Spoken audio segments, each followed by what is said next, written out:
জোয়ানটা মনে করছে আজকেও আনিসা পাইব, হ্যাঁ দেখে যে আনিসা পাইয়ে না বুড়া আছে। আল্লাহ আনিসের হায়াতের মধ্যে বরকত দান। টেকনাফ হতে তেতুলিয়া, রূপসা থেকে পাথরিয়া, সিলেটে এক জায়গায় আমি বয়ান করছি 10টায়, আনিস আসছে 1:30টায়। এই 1:30টা পর্যন্ত হাজার হাজার যুবক বয়ে রয়েছে, 1:30টা পর্যন্ত। রাত 2টা কি আর 3টা কি, ফজরের পরে বয়ান করে, ফজরের পরে কয়েক হাজার যুবক হয়, সন্দীপ করে, ঢাকা করে, সময় দিতে পারে না, কি করবে? ফজরের পরে দিন যাও, ফজরের পরে হাজার হাজার যুবক হাজির।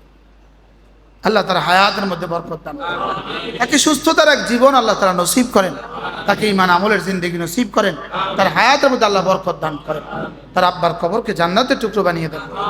তার আব্বা বড় মুখলেস মানুষ ছিল, ঠাকুরপাড়া বড় মসজিদের ইমাম ছিল তার আব্বা, পাশাপাশি সে প্রাইমারি স্কুলের মাস্টার ছিল, প্রাইমারি স্কুলের মাস্টার ছিল, শিক্ষকের ছেলে।